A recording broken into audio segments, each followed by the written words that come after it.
tiempo de entrevista, tiempo de actualidad aquí en Canarias al Día en Mírame Televisión. Y la actualidad, como habrán visto en todos los periódicos en los últimos días, ha pasado por ese conflicto abierto entre la comunidad autónoma y el gobierno central, en este caso contra la mayoría de las Cortes que aprobaron recientemente, tanto en el Senado como en el Congreso, una ley antifraude que en la consecuencia trae la modificación del régimen económico y fiscal en algunos aspectos, sobre todo en lo que son los incentivos a la producción audiovisual, al sector del cine en Canarias, para intentar entender qué es lo que ha ocurrido y qué posibilidades tiene la comunidad autónoma para evitar que se pierdan esos beneficios que lógicamente beneficiaban a la economía de un sector que está creciendo poco a poco en las islas. Vamos a hablar hoy con el letrado del Consejo Consultivo, con el profesor también de Derecho Constitucional de la Universidad de La Laguna, y con una persona que conoce muy bien lo que es el Estatuto de Autonomía de Canarias, que conoce muy bien cómo funcionan estas cosas, porque además ha sido comisionado para el desarrollo del autogobierno de Canarias en el Ejecutivo Autonómico. Fernando Ríos Rull, muchas gracias por acompañarnos. Encantado, ¿qué tal?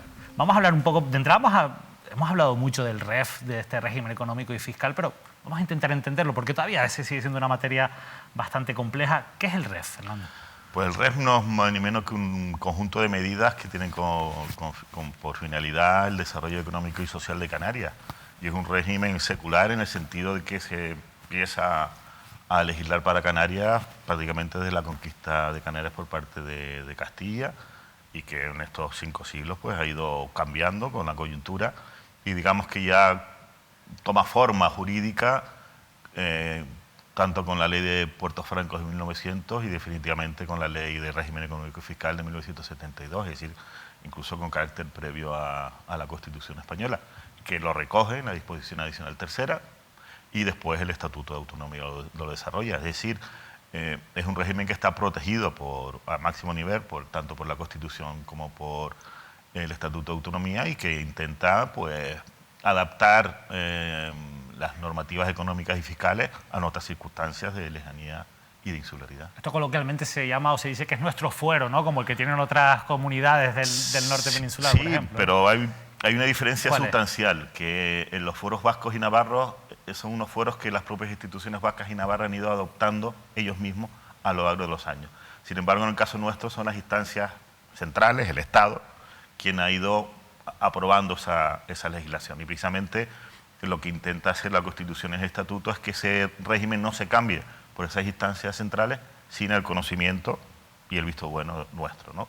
Por eso se requiere un informe previo para que se pueda modificar por parte, sea de las Cortes Generales por ley, sea por el Gobierno mediante decreto de ley, que es lo que ha pasado justo en estos días. Vamos a hablar de lo que ha pasado, ¿no? Pero yo entiendo, al fin y al cabo, entendemos que realmente lo que hace el régimen económico es compensar a Canarias de la situación que tiene geográfica y de diferentes factores que hacen que económicamente sea más difícil, digamos, competir en igualdad de condiciones con otras comunidades. Sí, básicamente. Por eso digo que eso arranca desde 1500 con distintas medidas que intentan el poblamiento de Canarias, precisamente por su lejanía, y eso ha ido modulándose y cambiando a lo largo de los siglos, y ahora es un conjunto de medidas fiscales, por eso no tenemos IVA y no tenemos IGIC, o tenemos la RIC, o tenemos subvenciones al transporte, o subvenciones al agua, subvenciones a la luz, o en este caso, pues subvenciones, o mejor dicho, bonificaciones a la industria del cine que se desarrolla aquí en Canarias. Del sector audiovisual, en este caso del cine, ¿qué es lo que ha ocurrido en concreto, Fernando? Pues básicamente que desde hace unos años el régimen económico fiscal estableció un diferencial fiscal a favor de Canarias del 80% con respecto a la península. Es decir, que en Canarias esas bonificaciones eran un 80% superior a la península. Y como tú bien dijiste en la entradilla, es un sector que se está desarrollando mucho y que por tanto es muy atractivo porque son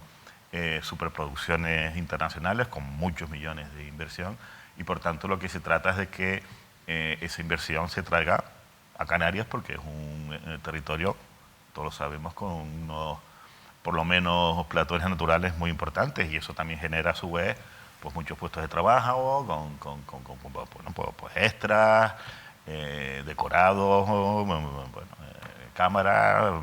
Sí, es una industria importante. Transporte, etcétera, etcétera, ¿no? Que además va en la línea de lo que tanto solemos pedir en Canarias, que es, oye, vamos a diversificar nuestra economía, ¿no? Y a no depender tanto del turismo. Efectivamente, en aquellos sectores donde pueden ser atractivos para el resto, no solo por esa bonificación, sino precisamente, como digo, porque somos un plato natural con mucha biodiversidad, ¿no? Ya que se han producido desde La Guerra de las Galaxias, a Titanes, a Jason Bourne, etcétera, etcétera, ¿no? ¿Y qué es lo que ocurrió en concreto? Quiero decir, ¿qué es lo que han hecho las Cortes para que se recorten esas bonificaciones? Pues en este caso, básicamente, lo que ha pasado es que ese 80% de diferencial con la península no se ha respetado. Parece ser que eso no ha sido ahora, sino hace 2 o 3 años que ha sucedido, pero ahora ha habido una nueva modificación sin que se haya pedido el informe preceptivo. Y esto se hace a través de una ley que se aprueba, ¿no? La de... Ley o decreto ley, si una norma contra ley, sea de Cortes Generales, sea del Gobierno, que modifica nuestra ley específica.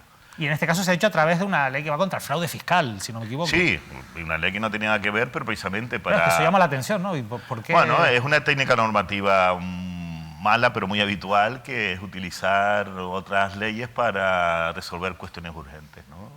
Y eso es lo que ha pasado. A través de una enmienda, si no A través de una enmienda que en este caso en el Senado, y como nuestro bicameralismo en Del las Cortes PSOE. Generales, del PSOE, y nuestro bicameralismo es desequilibrado, todo lo que se introduce en el Senado se tiene que ser ratificado por el Senado. Nos pidieron el informe en el Senado, el Parlamento de Canarias, por mayoría de 2/3, votó en contra, o sea, desfavorablemente, y eso supone, teóricamente, según con el estatuto nuevo del 2018, una suspensión de la norma y una apertura de negociaciones.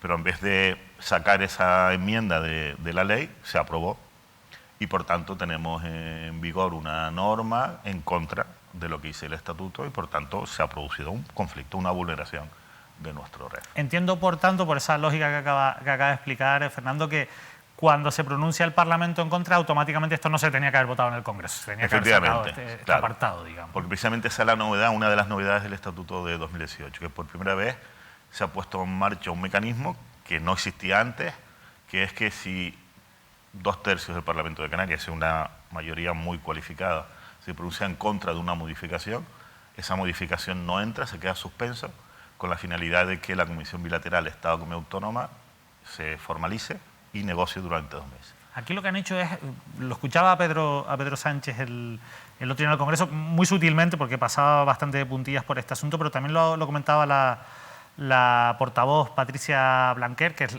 quien ha llevado la portavocía de este asunto, y ellos decían que, bueno, que ahora se va a convocar la comisión mixta.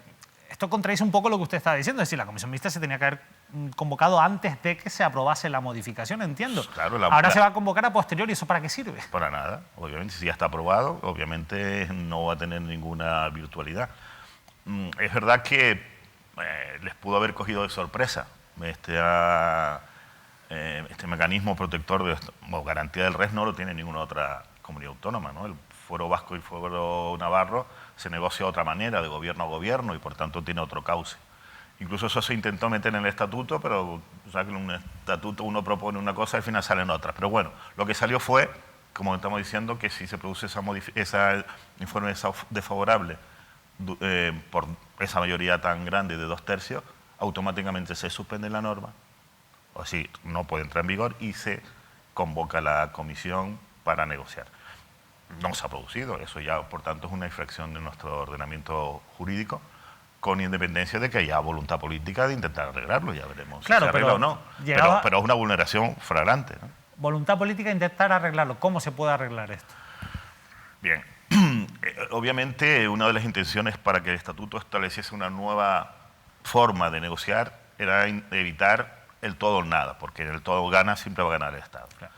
Por tanto, esta apertura de negociaciones puede ser pues, de distintas maneras. Puede ser que no llegue ningún caso, puede ser que no hagan caso totalmente, o puede intentar el gobierno ceder un poco a cambio de conseguir otras cosas. Tendría que modificar la ley nuevamente, entiendo. Claro, pero obviamente para deshacer el estentuerto hay que modificar la ley, por tanto se puede modificar la ley para decir, vale, igual ahora mismo no es el 80, el 60, pero por otro lado, o sea, otra cosa. ¿Y por qué digo esta solución? Porque como estamos hablando antes, desde hace 2 o 3 años se ha vulnerado el RES precisamente porque esta industria es muy atractiva y otros territorios del Estado español quieren también que sus bonificaciones sean grandes. Por tanto, yo creo que sería una posición mala ir al máximo o al maximalismo, es decir, ir al todo o nada. Yo creo que si el gobierno de Canarias tiene una cuestión en la gaveta que no se ha resuelto, puede sacarla, ponerla sobre la mesa e intentar que ambas partes cedan y lograr un acuerdo satisfactorio. Al final se habla mucho de negociación, claro, pero... Claro, el problema es negociar. Pero hay herramientas, cuando se incumple el REF, cuando el Estado incumple el REF, hay herramientas para sancionar al Estado, para compensar a la comunidad. No. Obviamente, o sea, puede incumplir el REF. En puridad, si no se llegan a acuerdos y la comunidad autónoma recurre, lo normal es que el Tribunal Constitucional diga que esa norma es inconstitucional. Pero nada quita a que lo vuelvan a hacer bien, es decir, pidan el informe, sea negativo otra vez, intenten negociar y el mero transcurso de 2 meses permita al Estado sacar la modificación. O sea, en el mejor de los casos, si el Gobierno va al Constitucional, que es algo que lo decía Julio Pérez el otro día, después del Consejo de Gobierno, que esa posibilidad cabía si no había acuerdo. Obviamente, el Congreso o el Parlamento, que también, el Gobierno o el Parlamento, cualquiera de los dos puede recurrir. Claro. Pero en ese caso, entiendo que la mejor expectativa es que se retrotraiga esto a la fase anterior y al final, si no hay voluntad política... La cuestión es que también al Estado no creo que le interese, porque si hay recurso, el Tribunal Constitucional está tardando, en el mejor de los casos, 2 o 3 años. ¿Y mientras tanto? Está en vigor, por tanto, si lo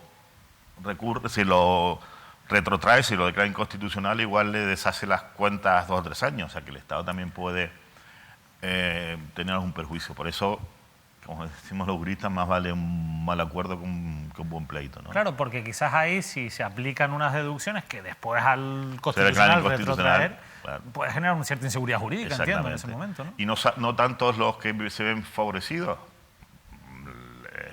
los que inviertan en otras partes del Estado, sino incluso los canarios, ¿no? Que a lo mejor ahora solo pueden recurrir, desgravar el 30 al 40 y pidan que sea el 80, con lo cual allí sí tendrían derecho a que les retrotraigan y por tanto les desgraven todo ese 80%. En cifras absolutas estaba viendo que más o menos las deducciones pueden alcanzar los 18 millones de euros ahora y con la reducción se van a quedar en máximo 12,5 millones de euros. ¿Cuántas películas hay en un año? Ya. Al final esto parece que huele a presiones de otras comunidades autónomas, entiendo. Sí, más que sí. Vamos, más que presiones de otras comunidades autónomas, presiones de otras producciones, grandes producciones que quieren tener grandes desgravaciones en otros territorios, ¿no? Claro, porque, por ejemplo, le viene a la cabeza Almería, que siempre ha sido también un plató natural de cine. Pues habrá gente que diga... O Madrid, que saca montones, ¿no? O Madrid, bueno, lógicamente, por ser una gran urbe, pero que habrá empresas que digan, oye, pues yo que quiero también grabar aquí que me salga barato. Obviamente no creo que haya sido una cuestión menor. Por cómo lo han hecho, ¿verdad? Exactamente, pero bueno, cada palo aguante su vela, ¿no? ¿En qué caso queda...? Claro, porque uno intenta entender esto, al final estamos hablando de política, al fin y al cabo, ¿no? Pero ¿en qué papel queda el gobierno autonómico? Yo no creo que sea tanto como política, yo creo que es más una cuestión de fuero que de huevo, es decir, es intentar transmitir al Estado que las normas son para cumplirlas y por tanto el incumplimiento de esas normas supone un desagravio y un desprecio para el territorio que los tiene, ¿no?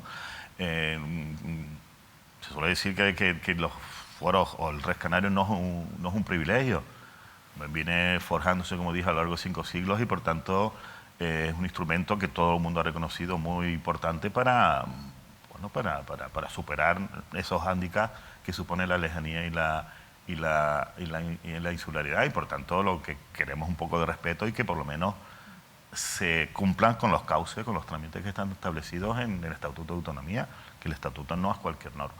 O dicho de otra manera, que no vale llenarse la boca de constitucionalismo, Estado de Derecho, y después cuando a las primeras de cambio lo vulnero, ¿no? Pero decir, eso suena muy bien, pero al final en la práctica la sartén la tiene por el mango el Estado, pero entonces estamos en una hipocresía después, con el tema del proceso. Tanto decir que reprocharles al proceso que no han respetado las formas, que los cauces son los que democráticos son los que son, pues lo mismo, los cauces democráticos son los que son, escúchennos.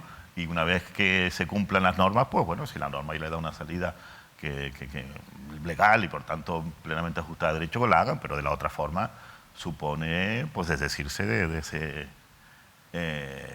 atrincheramiento en el Estado de Derecho, o sea, unos u otros. Yo no creo que incluso sea una cuestión de un partido u otro, esto ha pasado con independencia de quién está en el gobierno. Ya, pero llama la atención, ¿no?, que al final el mismo pacto de gobierno que está en Canarias gobierna en Madrid, que no haya un mayor respeto. Hablaba usted antes de respeto a la figura incluso del presidente autonómico. Sí, también, obviamente, eso no lo dudo, pero también yo creo que es un poco por desconocimiento y un poco porque los cogió con el pie cambiado, unos y a otros, ¿no?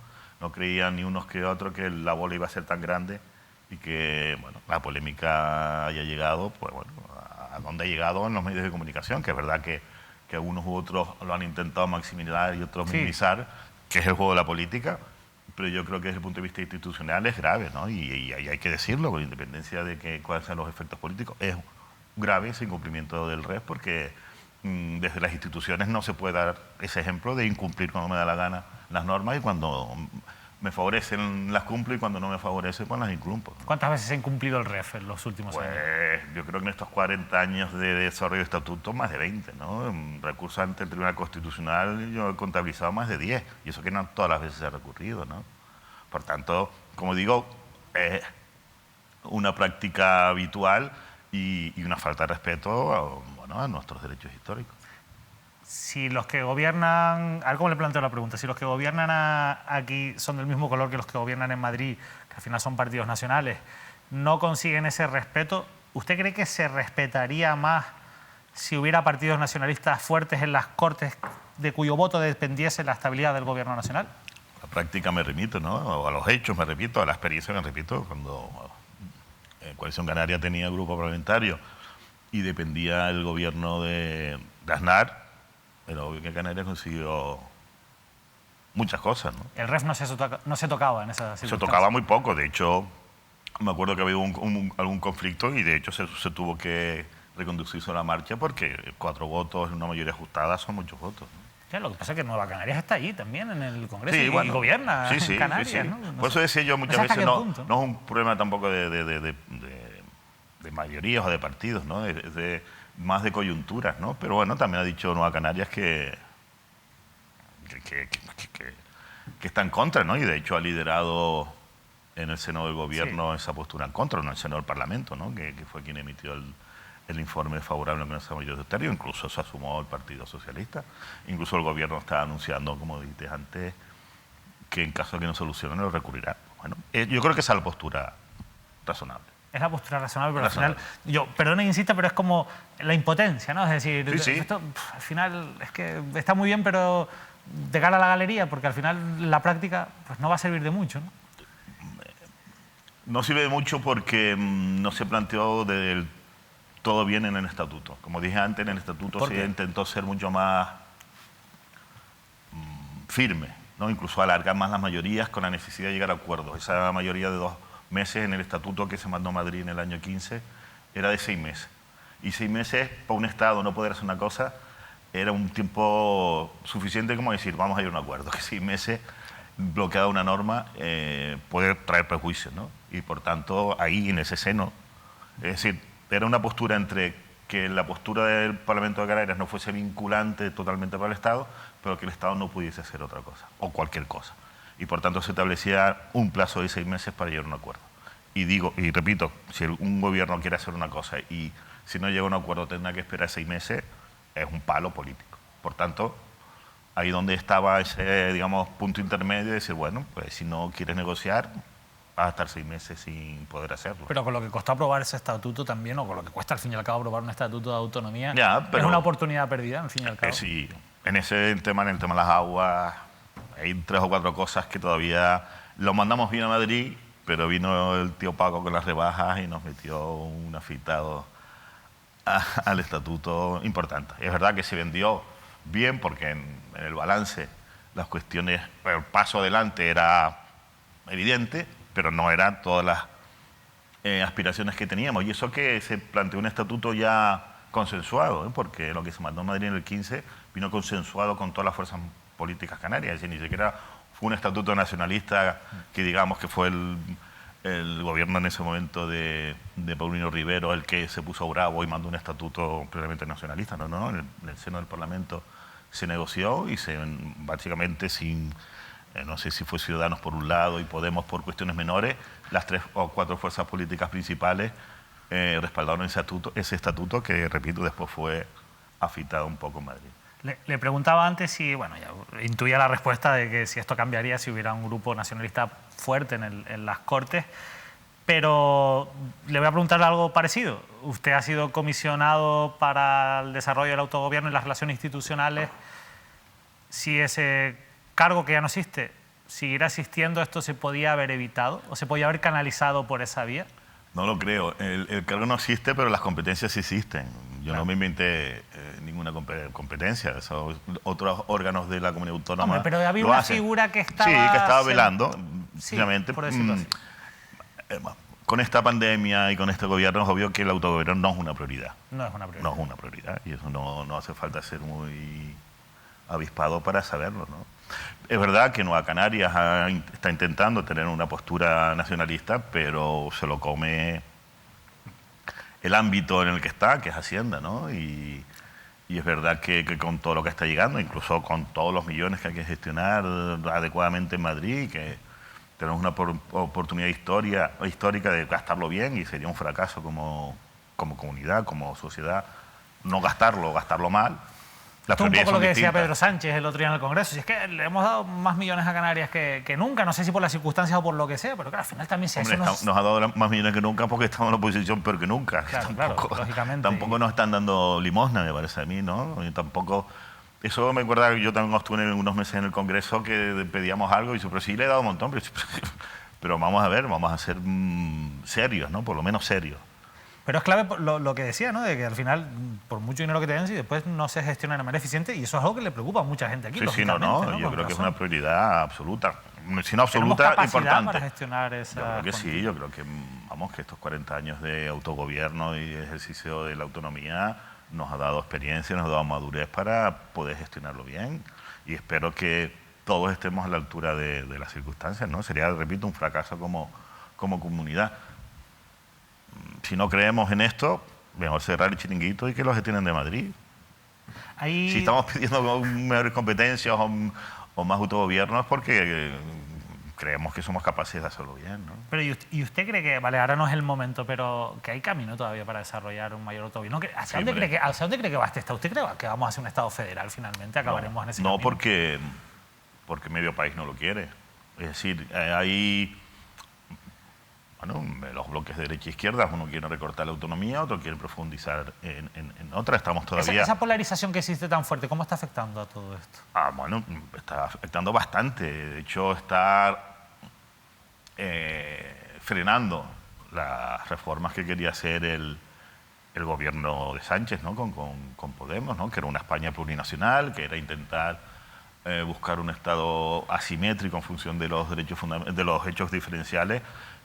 Y es verdad que con el tema de la pandemia y con el tema de Cataluña muy polarizada, el resto se está paralizando. Yo creo que vamos a llegar otra vez a intentar resolver el tema catalán y vasco y lo demás café para todos. Yo creo que es un craso error, ¿no? Sobre todo para Canarias, porque es evidente nuestras diferencias y por eso es necesario que continuamente estemos advirtiendo de que esas diferencias llegan a casi todo, a casi todo. A casi todo. Por eso la necesidad de que el Senado se convierta en una Cámara de Representación Territorial. Que sea realmente territorial, porque supuestamente ya es territorial. No, es solo en el nombre. No puede ser territorial porque cuando se creó la Constitución no había comunidades autónomas y después se fue a ese Senado que hubo por provincia, añadiendo los representantes de las comunidades autónomas, pero ya los representantes provinciales no tienen razón de ser. ¿Por qué no se ha reformado la Constitución estos 40 años? Porque no hay consenso, porque la derecha no cree en el modelo. Pero entonces... Se agarra a él muy conservadoramente, pero este modelo se ideó en la Constitución para 10 años, 15. Dense en cuenta que en la historia de la Constitución española apenas hubo 6, 7 años de verdadera democracia y verdadera descentralización. Cuando se aprobó la Constitución no se sabía hacia dónde iba. Ahora estamos en una situación que podemos calificar de cierto éxito, pero vamos a morir de éxito. Es como un señor de 20 o 30 años que tiene todavía el traje de la primera comunión, haciéndole... utilizar por todos lados. ¿Por qué? Porque ha crecido mucho y no lo han comprado un traje bueno para... Pero claro, el escenario, por lo que usted dice, vamos, no va a tener solución a corto plazo. No, lo digo porque... es que algunos prefieren que se pudra para decir, ¿ves cómo fracasó? Pero si hace falta consenso, cuando gobierne la derecha y tenga las mayorías no va a haber esta modificación. Y ahora que gobierna la izquierda, en líneas generales gobierna la izquierda, vamos a decirlo así, sí. Tampoco se consigue, vamos, estamos abocados al fracaso en ese sentido. Sí. Mi opinión es que sí, que modelo o se arregla. En la práctica ese traje va a llegar un momento en que ya sea inservible. Claro, efectivamente, y estamos a punto de que eso pase. Estamos a punto. ¿Qué es lo que pasa? Que se han escapado a veces por situaciones determinadas, esta pandemia con muchos millones, prioridades cambian, etcétera, etcétera.